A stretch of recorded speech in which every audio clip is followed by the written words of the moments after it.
রাজা নয়, এবার ফুটবল মহারাজের খেতাব জিততে চলেছেন লিওনেল মেসি। সবকিছু ঠিকঠাক থাকলে ইতিহাসের দ্বিতীয় ফুটবলার হিসেবে রোনালদো, দিনহো, জিদানদের মতো ফুটবল মহারথীদের পেছনে ফেলে ফুটবলের অনন্য এই মুকুটটি জিতবেন এলএম10। কি সেই মুকুট যা মেসিকে এনে দেবে ফুটবল মহারাজের সিংহাসন? কবে নাগাদ এই মুকুটটি মাথায় তুলতে চলেছেন ফুটবলের জাদুকর, তা নিয়ে বিস্তারিত থাকছে রিপোর্টে।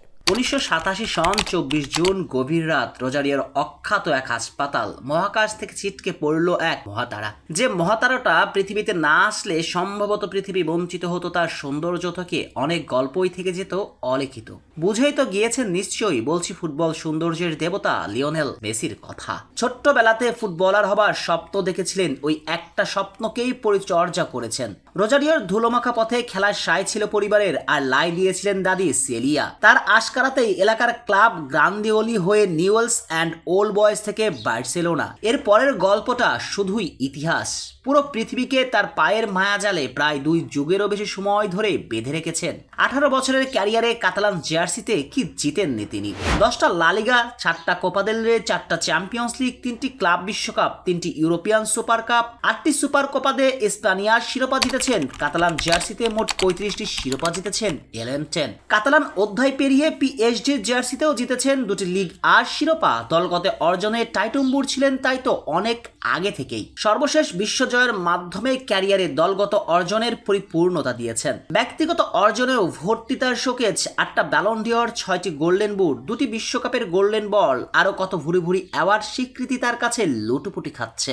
সবকিছু মিলিয়ে ফুটবল জাদুকরকে বলা হয় সর্বকালের সেরা ফুটবলের মহারাজা। আর এবার অফিসিয়াল ভাবে সে স্বীকৃতি পেতে চলেছেন এলএম10। কেননা মেসি যে এবার জিতবেন ফুটবল মহারাজের মুকুটখানা, 2027 সাল নাগাদ মেসির মাথায় উঠতে পারে এই মুকুটটি। হিয়ালি আর না করা যাক, স্পষ্ট ভাষায় পরিষ্কার করা ভালো কিভাবে আর্জেন্টাইন জাদুকর মহারাজের খেতাবটি জিততে চলেছেন। প্রতি বছর দেওয়া হয় ফুটবলের রাজার খেতাব, অর্থাৎ ব্যালন ডিওর, আর প্রায় 3 দশকে একবার দেওয়া হয় সুপার ব্যালন ডিওর, আর এটাই এবার জিততে চলেছেন লিও। পুরো ফুটবল ইতিহাসে অবশ্য একবারই দেওয়া হয়েছিল এই অ্যাওয়ার্ডটি, যেটা জিতেছিলেন আলফ্রেড ডি স্টিফানো। 1989 সালে তাকে ভূষিত করা হয় এই খেতাবে। রিয়ালের হয়ে 308টি গোল করে সর্বোচ্চ গোলদাতার আসনে আসীন হয়েছিলেন কিংবদন্তি ডি স্টিফানো। 1956 থেকে 1960 সালের মধ্যে 5টি ইউরোপিয়ান কাপ জয়ে গুরুত্বপূর্ণ ভূমিকা পালন করেছেন তিনি।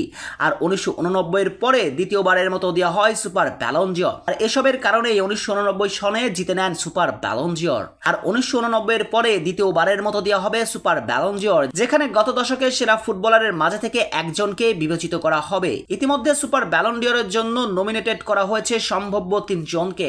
সে 3 জনের মাঝে একজন হলেন ক্রিস্টিয়ানো রোনালদো, অপরজন র্যামোস এবং তৃতীয় জন লিওনেল মেসি। আর এই 3 জনের মাঝে থেকে বেছে নেওয়া হবে একজনকে। আর সম্ভবত সে একজন হতে চলেছেন বর্তমান আর্জেন্টাইন ক্যাপ্টেন, কেননা তার মতো রেকর্ড অর্জন সাফল্য অন্য কারোরই নেই। তাই সবকিছু ঠিকঠাক থাকলে 2027 সালে ইতিহাসের দ্বিতীয় ফুটবলার হিসেবে সুপার ব্যালন ডিওর জিততে চলেছেন লিওনেল মেসি।